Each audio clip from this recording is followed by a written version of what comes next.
Greetings and peace be unto you. To my family in America, my family in Africa, my extended family in Asia, and to my sisters and brothers of humanity, it's once again I greet you in peace. Today I just want to share some thoughts that I've had over the last few weeks. We are now in the month of March, coming out of the month of February. February, that month that many of us know to be the Black History Month. First coined Negro History Month.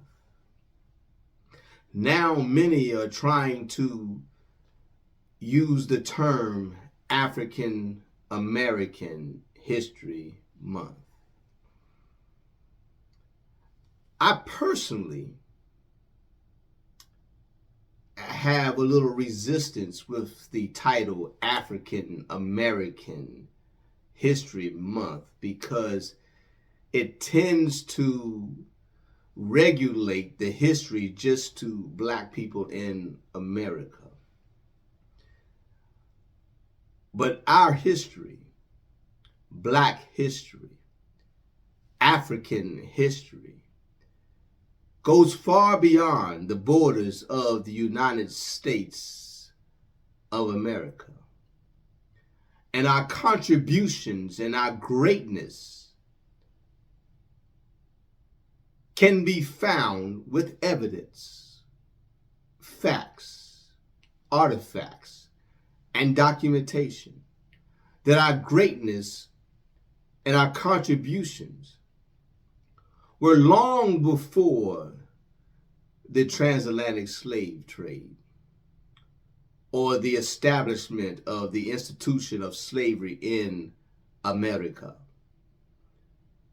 But yet, the focus on Black History Month in America is usually the time of slavery and the civil rights movement. And if not slavery and the civil rights movement, we tend to always focus on the Black athletes or the Black entertainers or the Black first of everything in America. I'm not saying there's anything wrong with that, but I think our history is deeper than that. What do you do when you see someone walking with a shirt, a t-shirt, and that person is not Black, that person is not of African descent,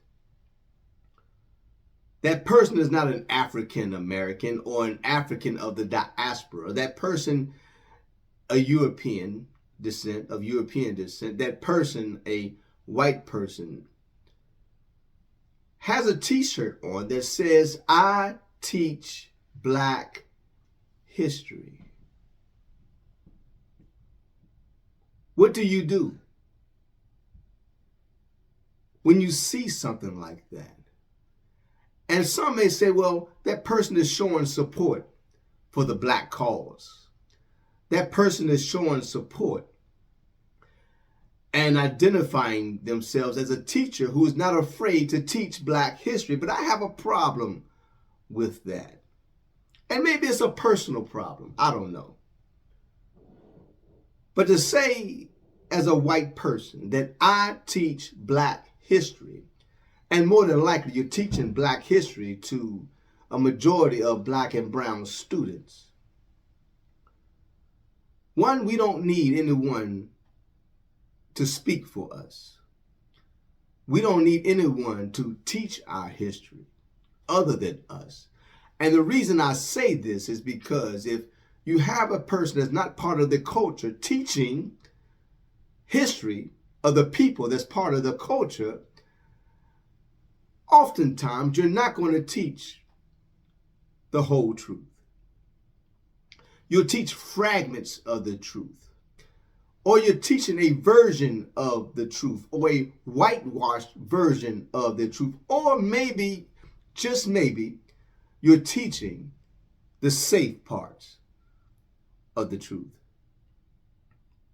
But if we're going to teach Black history to Black students, or African history to African students or descendants of Africans, we need to teach the whole truth and nothing but the truth. And sometimes the truth is hard to swallow. Sometimes the truth is hard to hear. Sometimes the truth is hard to accept. So we need to stop romanticizing the information that we all came from kings and queens. Yes, many of us are descendants of kings and queens, but many of us were just common, regular people. And many of us had flaws in our ancestry. But we must teach the truth, the whole truth, from the perspective of an African-centered mind. And you can't teach from an African-centered mind if you're not African or descendant of Africa. What do you do when you see a person who is not Black, a person who is not of African descent, African American, if you will, walking around with a shirt that says Black Lives Matter? How do you receive that? How do you even accept that? That you would have somebody from another culture telling you that you are acceptable, telling you that you matter. I don't need anyone speaking for me or my culture. I can speak for myself. What do you do when you have riots and protests and individuals that are not a part of your culture speaking up for your culture and for your people are now collaborating and aiding in destroying the Black community, the Black businesses, and the neighborhoods because of the frustration of the just us system? What do you do? Coming out of Black History Month, all through Black History Month in February, you still had Black people killing Black people. You had Black teens killing Black teens. Black adults raping and molesting and abusing our Black children. What do you do? I don't know about you, but Black History Month is hard for me. Now, I study and research and validate history, Black history, every month of the year. But yet, Black History Month seems to be a period of anxiety for me, because the examples I've just mentioned are what I see all through the month. And yet, if we're supposed to be honoring, recognizing, and upholding those contributions, those great men and women throughout history in the Black culture, we need to also be accountable for those individuals who go against the Black culture, the Black perspective, here, now, and then. What do you do when schools are cherry picking and teaching the same old safe information? You know them well. The Martin Luther Kings, the Rosa Parks, the George Washington Carver. And of course, you can't have a Black History Month. You cannot teach Black history in Black History Month without teaching about the first Black president in the minds of many people. No, I'm not talking about President Obama, but that person they call President Abraham Lincoln. Well, I'm being sarcastic right now. Abraham Lincoln, many people say, freed the slaves. Stop the madness.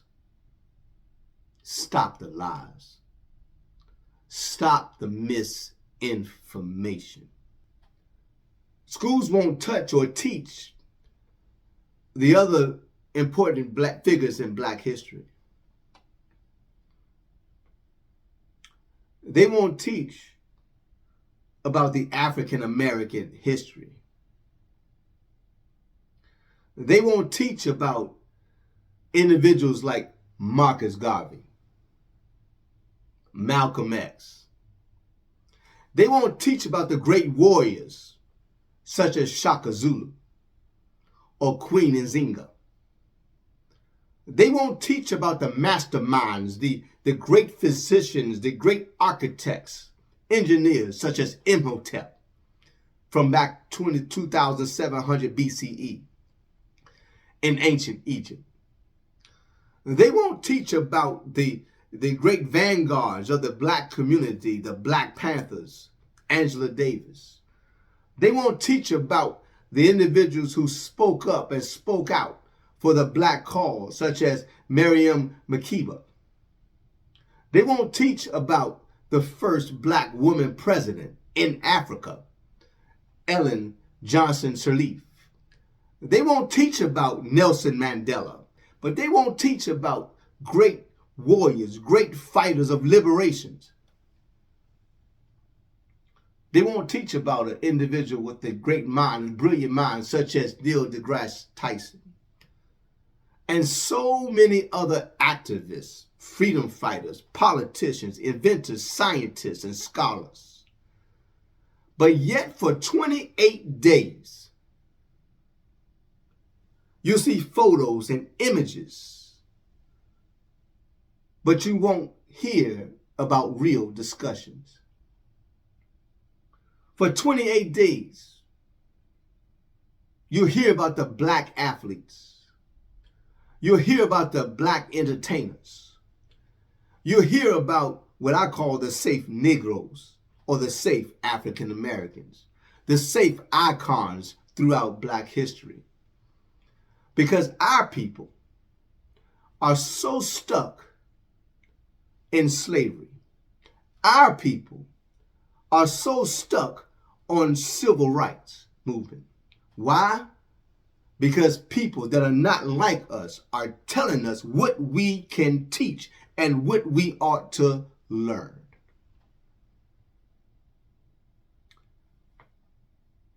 Black history, African history of the diaspora is much deeper than slavery and the civil rights movement. Black history, African history of the diaspora is full of greatness before slavery in America, and during slavery in America, and after slavery in America. Yes, it's a fact. Enslaved Africans built this nation. But also many of the concepts, the creations, the philosophies, the great thoughts, the great minds attributed to the Greeks and other Europeans were actually from ancient African concepts creations and philosophies. The Greek philosophers, such as Socrates, and physicians studied in Africa and learned from the Africans. Last week I saw a map, and this map was of Greece, Rome, Egypt, and Africa. And when I saw this map, I thought to myself, what are the children learning? They're learning what the individuals that are not part of the African diaspora want you to learn or want you to believe. That Egypt is separate from Africa. Baby, Egypt is Africa. And the Egypt that you see today, the people that you see today are not the Egyptians of yesterday. Shout out to Kevin Hart. And that's another story for another time. We need to fight against the whitewashing of our history. We need to take control of the content of our Black history. We need to teach our Black history.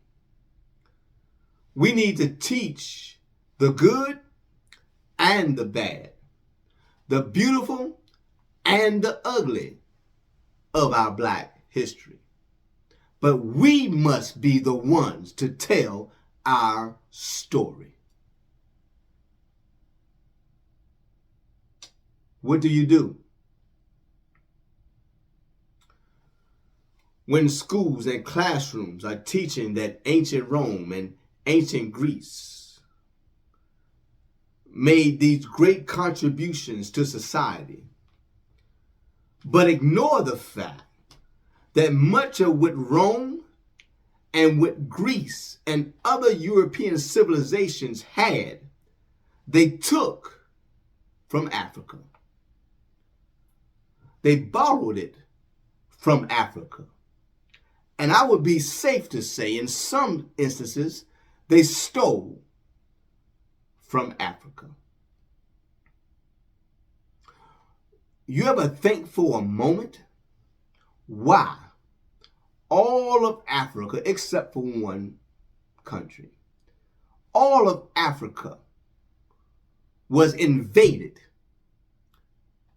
and colonized by European nations? Think for a moment. The entire landmass of the continent of Africa was invaded and colonized by European nations, except for one. What do? When they teach that Hippocrates, the Greek physician, who may have lived around 460 to 370 BCE, when they call him the father of medicine. But the Greeks learned medicine from the ancient Egyptians, the ancient Africans. An ancient black man, an ancient Egyptian, an ancient African by the name of Imhotep, the chancellor to the pharaoh Zoser, dating back to 2700 BCE. You do the comparison. 460 BCE, around 370 BCE, compared to 2700 BCE. This ancient African, this ancient Egyptian, Imhotep, was the first and the father of medicine. And there's evidence of his works still today found in the walls or on the walls in Egypt. What do? when the classrooms and the schools are teaching that Greeks were the first to use columns in architecture, but completely ignore the fact that the Greeks took the ideas of the columns from ancient Egypt. Again, you do the math. The Greeks introduced the columns in their architecture between the times of 700 BCE or 460 BCE. But there is documentation, evidence, artifacts of the ancient Egyptians creating and using columns back to 2700 BCE. And some African civilizations as far back as 3050 BCE. Columns were being used, made from limestone, sandstone, and red granite. There is a saying, give unto Caesar, which is Caesar.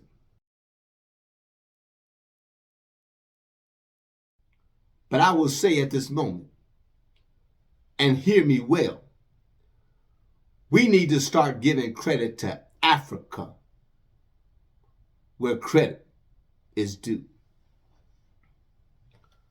What do you do when classrooms and schools teach that Harriet Tubman was one of the leaders of the Underground Railroad, but yet will not teach her philosophy of to do or die? In her mind, there was no turning back because the weak will become the strength of the enemy. What do you do when they won't speak of the other conductors, station masters of the Underground Railroad? People like Frederick Douglass, William Steele, Ellen Craft, Josiah Henson, Lewis Hayden, and yes, some non-black or non-African individuals like John Brown and Harriet Beecher Stowe. They won't teach you about individuals like Reverend Leonard Grimes, Robert Smith, or Sojourner Truth. What do you do when they won't talk about the slave revolts? Yes, they'll talk about Nat Turner. They'll talk about Gabriel Prosser's rebellion plot. But yet, when they speak of Nat Turner, they try to paint him or they try to profile him as a good old black preacher before his revolt. Many people believe that these preachers were preaching God because they loved God and wanted slaves to be saved. No, no, no. That is so far removed from the truth. These preachers were put in place by the white slave masters. They were put in position by the white slave masters to preach to the slaves, to keep the enslaved Africans subdued, to keep the enslaved Africans ignorant, to keep the enslaved Africans docile and obedient, because they taught scriptures like, slaves, obey your master. I know people don't want to hear this, but it must be told. They didn't teach salvation or freedom. These preachers, put in place by white slave masters, preach subjugation and to follow the orders of the slave master. Have you ever thought why it was against the law for enslaved Africans, black people, to read and to write, but yet they were allowed to read or be taught the Bible? Think about that for a moment. So yes, Nat Turner was put into position as a black preacher by the white slave master to keep the other slaves in check. But one day, Nat Turner woke up and all hell broke loose in 1831. What do you do when children are not taught about the Stonewall Rebellion of 1739, or the Haitian Revolution, or the Louisiana Slave Revolt, or the Baptist War in Jamaica, or Denmark Vesey's conspiracy in 1822? What do you do when our children are not being taught about the many wars waged on black people here in so-called America? The Detroit Race Riots, 1863. New Orleans Massacre in 1866. The Hamburg Massacre in 1876. The Wilmington Race Riot in 1898. The Massacre of Tulsa, Oklahoma. Black Wall Street in 1921. And all the lynchings of black people in this country that took place before and after 1865. What do you do when someone who is not black wears a t-shirt that says, "I teach black history"? What do you do when someone who is not black wears a shirt that says Black Lives Matter?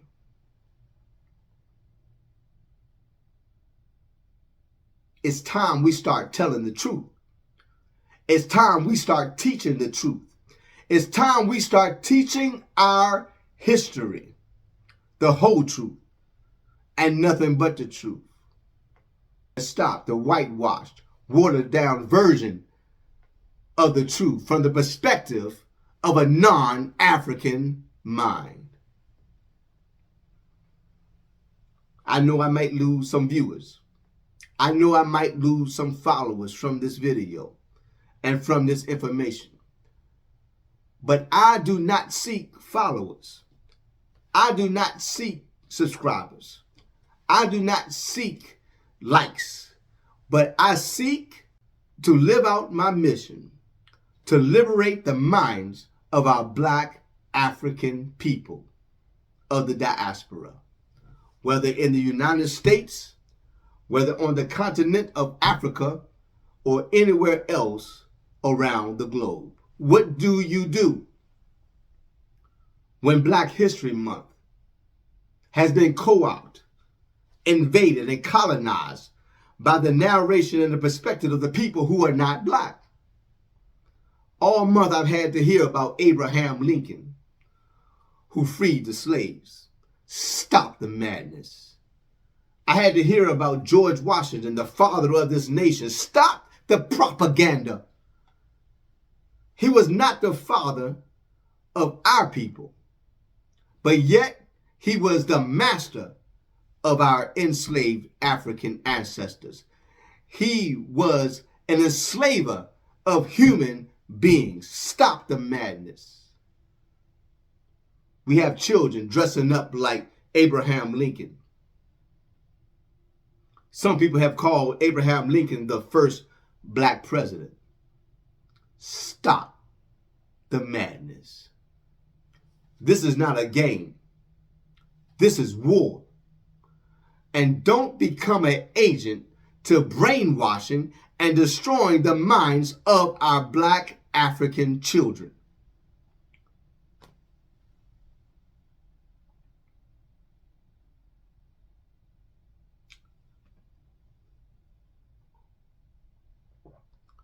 Some say that Abraham Lincoln freed the slaves.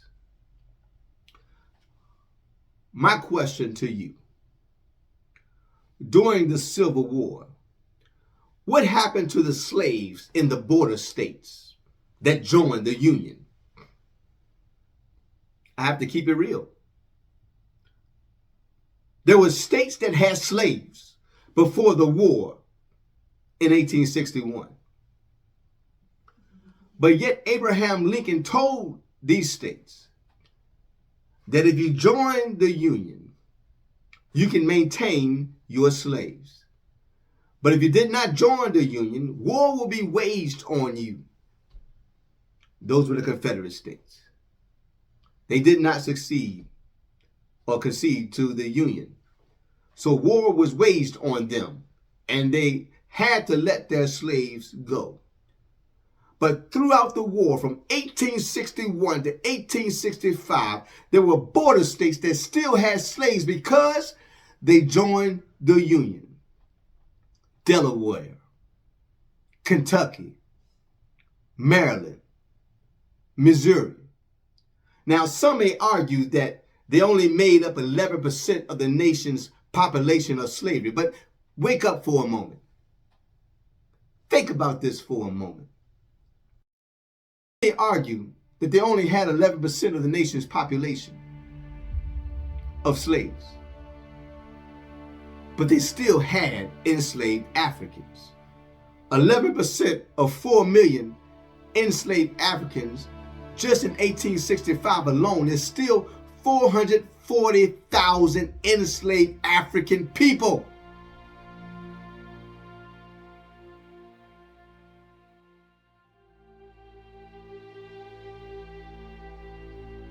I don't have time for games anymore when it comes to our black African people and our black history and our black African minds. It's time to wake up. What do you do when the month of February, Black History Month, is invaded with holidays such as Valentine's Day, President's Day, Abraham Lincoln's birthday, George Washington's birthday, Groundhog Day? What do you do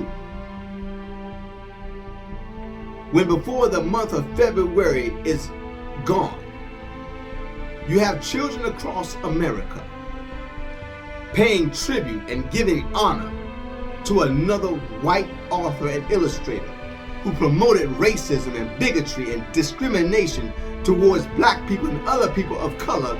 This icon in his creativity, this icon by the name of Dr. Seuss. On that note, I will stop right there.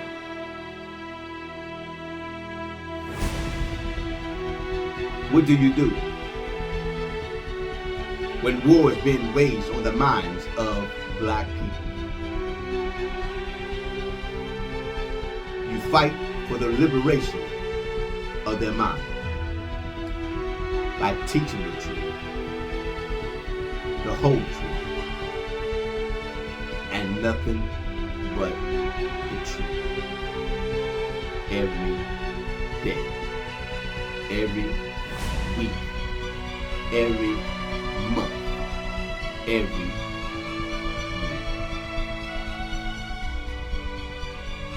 Beware.